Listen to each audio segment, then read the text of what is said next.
நான் உங்க கிட்னி மருத்துவர் டாக்டர் வாத்சல்யன் பேசுறேன். இந்த வீடியோல நம்ம என்ன பார்க்கலாம் அப்படின்னா ஹீமோடயாலிசிஸ், அதாவது இரத்த டயாலிசிஸ் பத்திய கட்டுக்கதைகள் பத்தி பார்க்க போறோம். டயாலிசிஸ்ங்கிற வார்த்தையை கேட்டாலே மக்களுக்கு ரொம்ப ஒரு மாதிரி ஒரு நெகட்டிவான கெட்ட வார்த்தையை கேட்டது மாதிரி மைண்ட் உடனே மாறிடுது. அவ்வளவுதான், வாழ்க்கையே முடிஞ்சிருச்சு, அவ்வளோதான், இதுக்கு மேலே வாழ்ந்து எந்த பிரயோஜனமும் இல்லை அப்படின்னு ஒரு முடிவுக்கு வந்துடுறாங்க.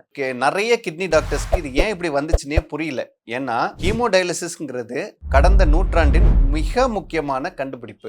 ஏன் ஹீமோடயாலிசிஸ்க்கு இவ்வளவு கெட்ட பேர் அப்படின்னா, நார்மலான கோர்ஸில் இப்போ உப்புச்சத்தோட அளவு, அதாவது சீரம் கிரியாட்டினின் 3.5 4 பக்கத்தில் வரும்போதே நார்மலாக அவங்க கிட்னி டாக்டரை பார்க்கணும். ஒரு 5 பக்கத்தில் வரும்போதே கிட்னி டாக்டர் என்ன சொல்லுவாங்க அப்படின்னா, பொதுவாக கையில் ஏவி ஃபிஸ்டுலா அப்படின்னு ஒரு சர்ஜரியை பண்ணி டயாலிசிஸ்க்கு தயாராகுங்க இப்படின்னு சொல்லுவாங்க. ஆனால் இந்த கோர்ஸ் 90% பேஷண்ட்க்கு நடக்கிறது இல்லை. மாறா என்ன நடக்குது அப்படின்னா, உப்புச்சத்து இருக்கிறது பேஷண்ட்க்கு தெரியுது, ஏதாவது ஒரு டாக்டர் பார்த்துட்டு இருக்காங்க, உப்புச்சத்து ஒரு 5-6 பக்கத்தில் வரும்போது கிட்னி டாக்டருக்கு ரெஃபர் பண்ணும்போது டயாலிசிஸ் பண்ணிடுவாங்க அப்படின்னு சொல்லிட்டு ஏதாவது ஒரு வகையான வைத்தியத்தை பார்க்குறாங்க. பார்த்து அவங்களோட கண்டிஷன் வேகமாக ரொம்ப மோசமாயிடுது. இந்த டைமில் என்ன ஆயிடுது, அவங்களுக்கு ஆள் வீக்கம், மூச்சு திணறல், பொட்டாசியம் சத்து அதிகமாகுது, ஆசிட் லெவல் அதிகமாகுது இப்படின்னு சொல்லிட்டு ஆஸ்பத்திரிக்கு எமர்ஜென்சியாக தூக்கிட்டு வருவாங்க. ஸோ இந்த மாதிரி கண்டிஷனில் பார்த்தீங்கன்னா அவங்க உயிரை காப்பாற்றுறதுக்காக கிட்னி டாக்டர் பார்த்துட்டு, இல்லைம்மா வேற வழி எதுவும் இல்லை, டயாலிசிஸ் தான் பண்ணணும் அப்படின்னு சொல்லுவாங்க. ஸோ இந்த மாதிரி பண்ணக்கூடிய டயாலிசிஸோட பேர் எமர்ஜென்சி ஹீமோடயாலிசிஸ். எமர்ஜென்சி ஹீமோடயாலிசிஸ்னா என்ன அப்படின்னா, உடனே உயிரை காப்பாற்றுறதுக்காக கழுத்தில் டியூப் போட்டு நம்ம டயாலிசிஸ் பண்ணணும். ஸோ டயாலிசிஸ்னா என்ன? டயாலிசிஸ்ங்கிறது ஒரு இரத்த சுத்திகரிப்பு முறை.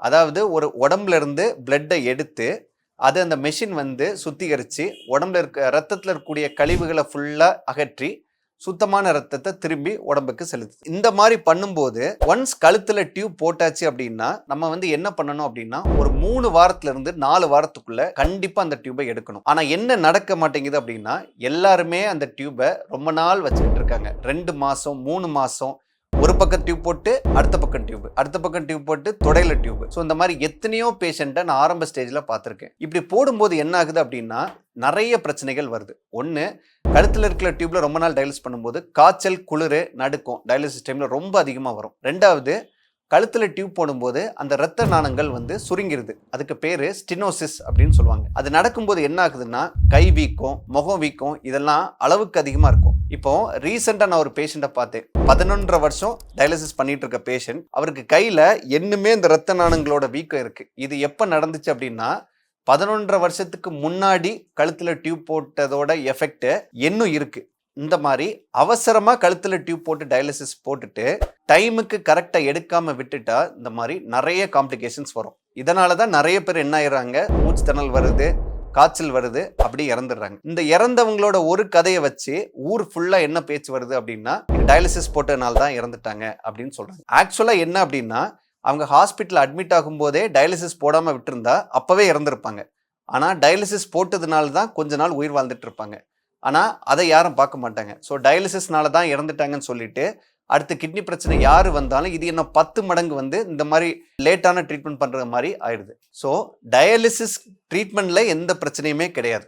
நீங்கள் கரெக்டான டைமில் கையில் ஆப்ரேஷன் பண்ணி ஏவி ஃபிஸ்டுலால கரெக்டான டைமில் டயாலிசிஸ் ஆரம்பித்தா 99% பேருக்கு எந்த பிரச்சனையும் இல்லாமல் இருக்கும். ஸோ இதில் பிரச்சனை எங்கே ஆரம்பிக்குது? ஒன்று, எமர்ஜென்சி டயாலிசிஸ் போட்டு கழுத்தில் டியூப் போடுறது ஒன்று. ரெண்டாவது, அந்த டியூபை கரெக்டான டைமில் எடுக்காம அதோடையே காய்ச்சல், குளிர்னு என்ன தொந்தரவு வந்தாலும் அதோடையே டயாலிசிஸ் போட்டுட்டு இருக்குது. மூணாவது, டைமுக்கு ஏவி ஃபிஸ்டுலா பண்ணாமல் இருக்கிறது. யூஸ்வலாக கழுத்தில் போட்டோடனே என்ன பண்ணுவாங்க அப்படின்னா, கிட்னி டாக்டர்ஸ் உடனே கையில் ஃபிஸ்டுலா பண்ணணும் அப்படின்னு சொல்லுவாங்க. ஆனால் ஜிஹெச்ல என்ன ஆகுது அப்படின்னா, வாஸ்குலர் சர்ஜரி டேட் கிடைக்கிறதுக்கு லேட் ஆகுது. இதனால அவங்க கையில் ஃபிஸ்டுலா பண்ணுறதுக்கே ஒரு மாதம் 2 மாதம் ஆயிடுது. அந்த கையில் பண்ண ஃபிஸ்டுலா மெச்சுரேஷன், அதாவது வளர்றதுக்கு இன்னும் 2 மாதம் 3 மாதம் ஆயிடுது. ஸோ இதனால கழுத்தில் இருக்க டியூப் ரொம்ப நாள் இருக்கிற மாதிரி. அதே மாதிரி டைமுக்கு கரெக்டாக கையில் மாற்றாமல் இருக்கிறது. இது போக என்ன ஆகுது அப்படின்னா, நிறைய டயாலிசிஸ் சென்டரில் கிட்னி டாக்டர்ஸே இல்லை.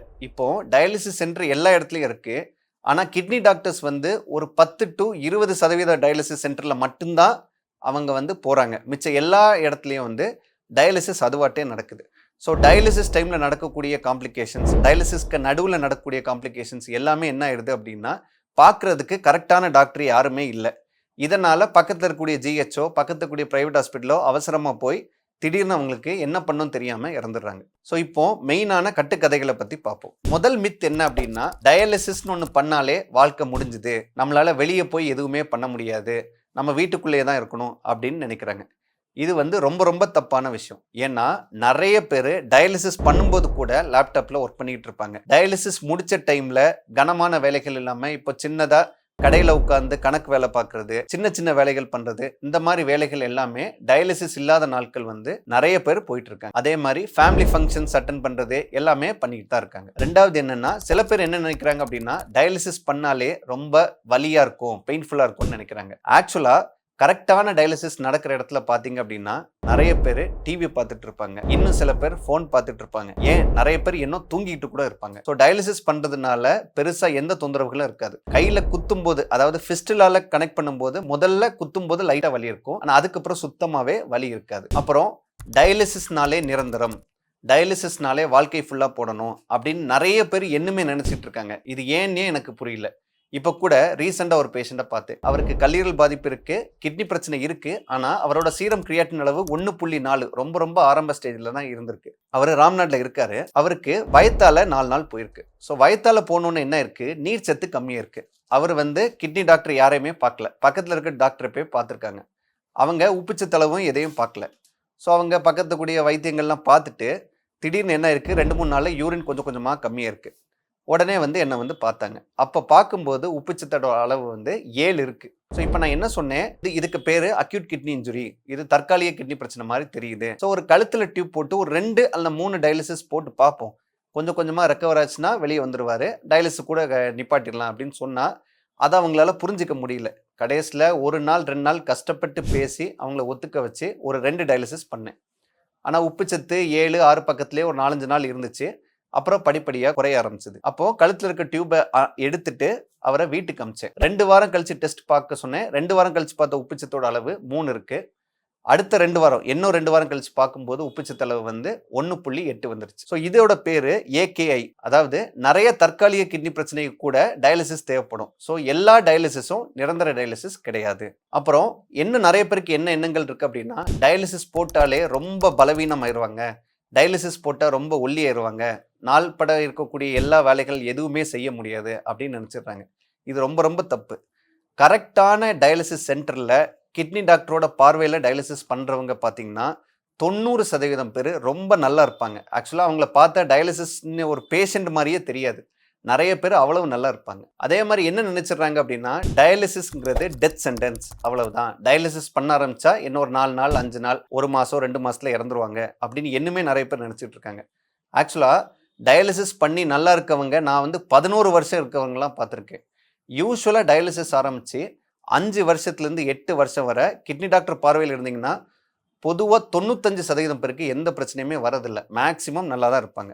ஸோ இந்த 5 to 8 வருஷத்துக்குள்ளே நம்ம என்ன பண்ணிடணும் அப்படின்னா, நம்ம கிட்னிக்கு பதிவு பண்ணி கிட்னி மாற்ற சிகிச்சை நம்ம பண்ணிடணும். ஸோ அப்படி போகும்போது என்ன ஆகுது அப்படின்னா, நமக்கு குவாலிட்டி ஆஃப் லைஃப் ரொம்ப இம்ப்ரூவ்மெண்ட் வந்துடும்.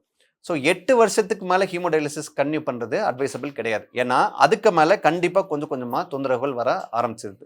ஸோ இதோட சேர்த்து நான் கடைசி ஒரு கதையோட சொல்லி முடிக்கிறேன். இது உண்மையான கதை. உசிலம்பட்டியில் ஒரு 1.5 வருஷத்துக்கு முன்னாடி ஒரு பேஷண்ட்டை பார்க்குறேன். அந்த பேஷண்ட்டுக்கு சுகர் இருக்குது, பிபி இருக்குது, கல்லடப்பு இருக்குது, உப்புச்சத்து இருக்குது. ஸோ அங்கே பார்த்த உப்புச்சத்தோட அளவு 7.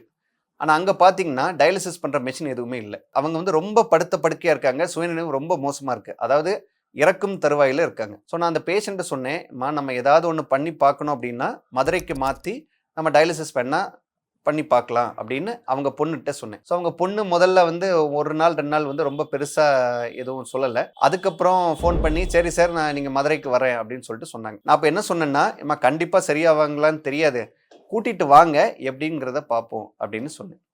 ஸோ 2 நாள் கழித்து கூப்பிட்டு வந்தாங்க. ஸோ கூப்பிட்டு வரும்போது பார்த்தீங்கன்னா சுயநினைவு பெருசாக எதுவுமே இல்லை, உப்புச்சத்தோட அளவு 9 இருந்துச்சு. ஸோ என்ன பண்ணோம், கழுத்தில் டியூப் போட்டு டயாலிசிஸ் பண்ணிவிட்டு ஒரு 4 டயாலிசிஸ் பண்ணோம், கையில் ஃபிஸ்டில் ஆப்ரேஷனும் பண்ணோம். அதுக்கப்புறம் சத்தூசிகள் எல்லாத்தையுமே போட்டு அவங்க டிஸ்சார்ஜ் ஆகும்போது பார்த்தீங்கன்னா கண்ணை திறந்து இருப்பாங்க, கொஞ்சம் பேசுவாங்க, பட் அவங்களால எந்திரிச்சு நடக்க முடியாது. அப்படி பார்த்துட்டு டிஸ்சார்ஜ் ஆகிட்டாங்க. அவங்க டிஸ்சார்ஜ் ஆனதுக்கப்புறம் அவங்க எப்படி இருக்காங்கன்னு சொல்லிட்டு 1 மாதம் கழிச்சு டயாலிசிஸ் டெக்னீஷியன்ட்ட கேட்டேன். ஏன்னா நான் அவங்களை நடுவில் பார்க்கவே இல்லை. அவங்க என்ன சொன்னாங்கன்னா, சார் இப்போ கொஞ்சம் பரவாயில்ல, வீல் சேரில் தான் வந்துட்டு இருந்தாங்க, இப்போ கொஞ்சம் நடக்கிறாங்க அப்படின்னு சொன்னாங்க. அதுக்கப்புறம் ஒரு 3 மாதம் கழித்து நான் அந்த டயாலிசிஸ் சென்டர் போகும்போது டயாலிசிஸ் சென்டருக்கு வெளியே செருப்பு கழட்டிட்டு இருந்தேன். அந்த டைமில் ஒரு ஃபீமேல் பேஷண்ட் வந்து என்ன பண்ணாங்க, டக்குன்னு என் கையை பிடிச்சாங்க. அதனால கையை பிடிச்சோன்னே எனக்கு ஒரு மாதிரி ஷாக்கிங்காக இருந்துச்சு. நான் அந்த யாருன்னு பார்த்தா, சார் என்ன தெரியுதா அப்படின்னு கேட்டாங்க. அதனால சொன்னேன், எனக்கு கரெக்டாக ஞாபகம் இல்லையம்மா அப்படின்னு சொன்னேன். சார் நான் உசிலம்பட்டியில் என்ன பார்த்தீங்களா சார், எனக்கு ஒரு மாதிரி இருந்துச்சு, நீங்கள் டயாலிசிஸ் பண்ணீங்க அப்படின்னு சொல்லும்போது தான் எனக்கு இந்த பேஷண்ட் ஞாபகத்தையே வராங்க. ஆக்சுவலாக நான் அவங்கள பார்த்தே 3 மாதம் ஆச்சு. அப்போ அவங்கள பார்த்தா சுத்தமாக நோயாளி மாதிரி தெரியல. அப்போ அவங்க சொன்ன ஒரு வார்த்தை தான் வந்து என்னை ரொம்ப டயாலிசிஸை பற்றி திங்க் பண்ண வச்சுது. அவங்க என்ன சொன்னாங்கன்னா, சார் நான் அப்போவே ஏதாவது ஆயிருக்குன்னு தான் நினச்சேன், எனக்கே வந்து என்ன பண்ணுறேன்னு எனக்கே தெரியல, ஆனால் இவ்வளவு நாள் உங்களால் தான் சார் நான் இன்னுமே நடமாடிக்கிட்டு இருக்கேன், என் பேத்தியோட விளையாடிக்கிட்டு இருக்கேன் அப்படின்னு சொல்கிறாங்க. அப்படி சொல்லும்போது அவங்க கண்ணு கலங்கிருச்சு. அப்போ அதை பார்த்த எனக்கே வந்து அவ்வளவு ஆச்சரியமாக இருந்துச்சு. ஸோ டயாலிசிஸை பற்றி இவ்வளவு கெட்ட ஒரு வைபோட எல்லாரும் சொல்லிக்கிட்டு இருக்கும்போது இந்த மாதிரி அந்த பேஷண்ட் சொல்கிறத கேட்டு எனக்கு ரொம்ப ஆச்சரியமாக இருந்துச்சு. நானும் ஒன்றும் இல்லைம்மா, இது நல்ல விஷயந்தான் அப்படின்னு சொல்லிட்டு சொன்னேன். அந்த பேஷண்ட் வந்து இன்னுமே இங்கே டயாலிசிஸ் பண்ணிட்டு தான் இருக்காங்க, இன்னுமே அவங்க நல்லா தான் இருக்காங்க. இதுலேருந்து நான் என்ன சொல்ல வரேன் அப்படின்னா, டயாலிசிஸை வந்து கரெக்டான இடத்துல கரெக்டான டாக்டர் கீழே பண்ணிங்க அப்படின்னா அவங்களோட வாழ்க்கை தரம் வந்து ரொம்ப ரொம்ப நல்லாவே இருக்கும். அவங்க வந்து பல நாட்கள் வாழ்ந்து இன்னும் பல விஷயங்களை அவங்களால பண்ண முடியும். ஸோ தயவு செஞ்சு டயாலிசிஸை பற்றி கெட்டதாக மட்டும் பேசாதுங்க. ஸோ டயாலிசிஸ் சைடில் பிரைட் சைடு இன்னுமே இருக்குது. கரெக்டான இடத்துல பண்ணிங்கன்னா நிறைய பேஷண்ட் நல்லா இருப்பாங்க. இதே மாதிரி கிட்னி நோய்கள் பற்றி தகவல் தெரிய என்னோட சேனலை லைக் பண்ணுங்கள், ஷேர் பண்ணுங்கள், சப்ஸ்கிரைப் பண்ணுங்கள். நன்றி.